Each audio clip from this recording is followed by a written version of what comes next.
Good morning बच्चों। आज हम लोग कक्षा 10 मैथ्स में एनसीईआरटी का एक्सरसाइज 4.4 का इंट्रोडक्शन प्रस्तावना। क्वेश्चन को करने के पहले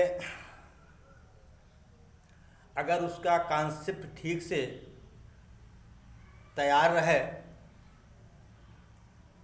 तो क्वेश्चन को करने में बहुत आसानी होती है, और अगर कॉन्सेप्ट नहीं ठीक से तैयार है, नहीं आ रहा है, तो क्वेश्चन आप सही से लगा नहीं सकते, उसको हल नहीं कर सकते। इसलिए सबसे पहले तो आप लोग ये श्रीधराचार्य सूत्र x बराबर minus B plus minus under root B square minus 4ac upon 2a, यह श्रीधराचार्य जी का सूत्र है। ये द्विघात समीकरणों के मूलों को ज्ञात करने का। आपको बताया गया था द्विघात समीकरण में चर के दो मान होते हैं, तो उसके लिए गुणनखंड करने की कोई ज़रूरत नहीं है। आप इस सूत्र का प्रयोग करके दोनों मूल ज्ञात कर सकते हैं। अब आपको मैं फिर से याद दिला दूं कि a क्या है, यह x स्क्वायर का गुणांक है, b क्या है, x का गुणांक है, c क्या है, अचर पद है। ध्यान दीजिएगा, यहाँ पर रूट में लिखा गया है B square minus 4ac। B square minus 4ac को विविक्त कर कहते हैं। विविक्त कर को इंग्लिश में डिस्क्रिमिनेंट कहते हैं, इसलिए इसको इसे डी से रिप्रेजेंट करते हैं। तो डी लिखा है, इसका मतलब डिस्क्रिमिनेंट, इसका मतलब विविक्त कर। ए कितना होता है, बी स्क्वायर माइनस 4ac। इसमें काफ़ी कुछ रहस्य छिपा हुआ है, इसको पहले आप कॉपी करें। कॉपी करने के बाद तब हम आपको आगे बताते हैं।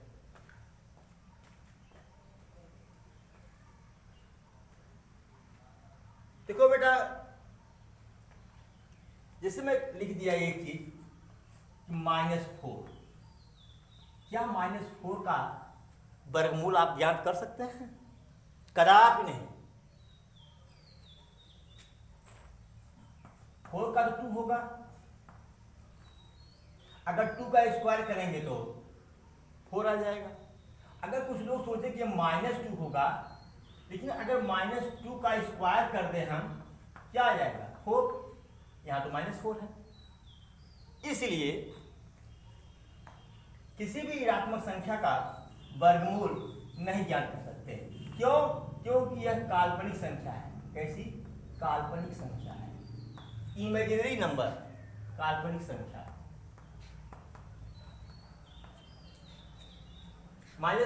अंडर रूट -4 ये क्या है, काल्पनिक संख्या है। तो ध्यान दीजिएगा कि ऋणात्मक संख्याएं कौन सी हैं, जो 0 से छोटी हैं।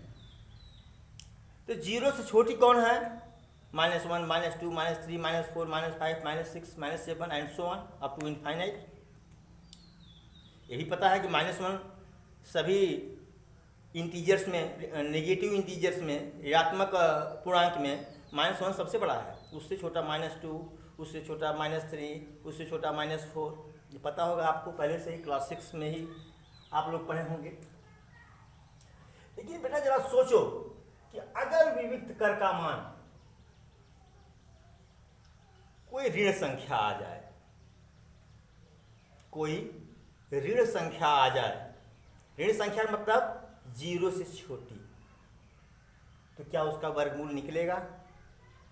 नहीं, उसका वर्गमूल नहीं निकलेगा। इसका मतलब ये पूरे की पूरा जो x का जो मान होगा वह क्या होगा, काल्पनिक होगा। क्या होगा, काल्पनिक होगा। देखते हैं कि कंडीशन देखते हैं। पहला, यानी B square minus 4ac is less than 0। Less than 0 का मतलब कि ऋणात्मक संख्या, ऋणात्मक संख्या। तो ध्यान दीजिएगा, तो मूल कैसे होंगे? मूल,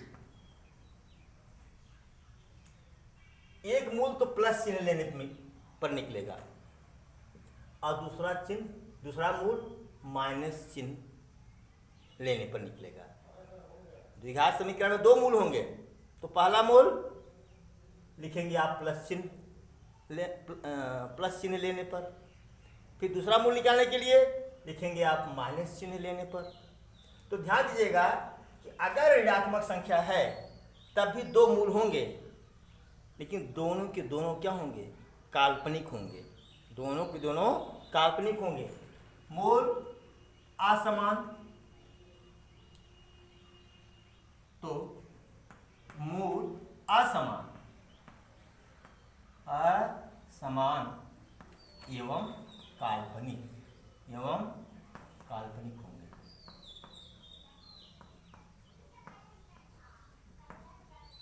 ठीक है, मेरे ख्याल से आप लोग इसको नोट कर चुके होंगे, मैं इसको मिटाना चाहूंगा।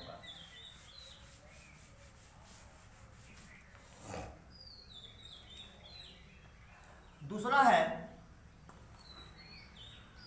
यदि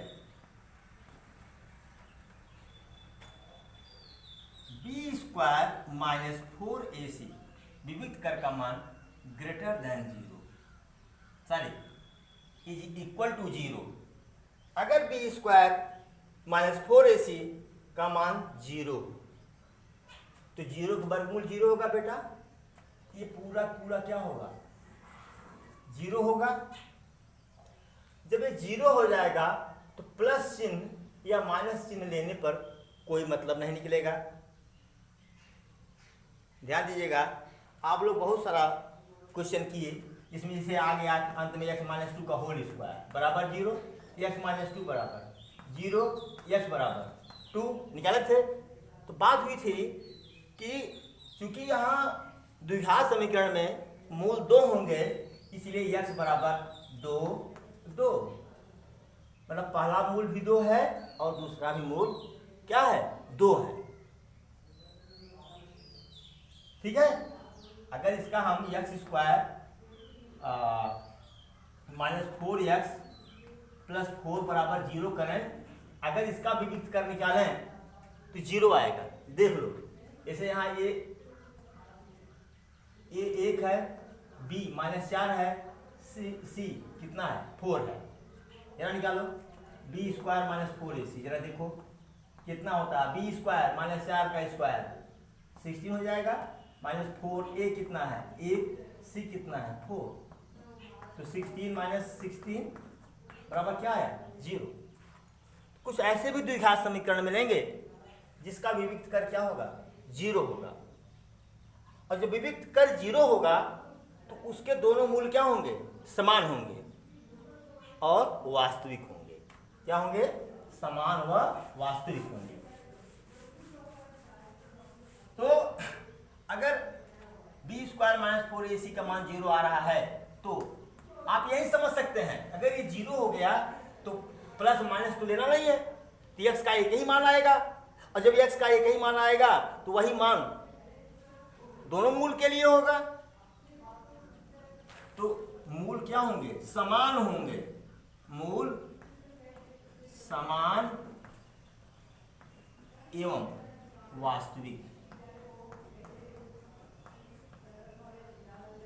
मूल समान एवं वास्तविक होंगे। ठीक है, और अगर तीसरा देखिए, यदि बी स्क्वायर माइनस 4ac बराबर ग्रेटर देन 0 हो, मतलब धनात्मक संख्या हो, ऋणात्मक संख्या हो, पॉजिटिव नंबर हो तो प्लस चिन्ह लेंगे तो एक मान, फिर माइनस चिन्ह लेंगे तो दूसरा मान, और दोनों मान क्या होंगे, अलग अलग होंगे। प्लस चिन्ह लेने पर कुछ और मान आएगा और माइनस चिन्ह लेने पर कुछ और मान आएगा। तो मूल क्या होंगे, तो मूल असमान होंगे। क्या होंगे, मूल असमान होंगे। इसी मूल को आप लोग पिछले लेसन में, शायद फर्स्ट में या सेकंड में शून्यक पढ़ रहे होंगे। शून्यक, मूल को शून्यक भी कहते हैं, क्योंकि जो x का जो मान आएगा उसको समीकरण में रख देंगे तो पूरे समीकरण का मान क्या हो जाएगा, शून्य हो जाएगा। इसीलिए मूल को शून्यक भी कहते हैं। बताया था, फिर से सुन लीजिए। मूल क्या होंगे, असमान एवं वास्तविक।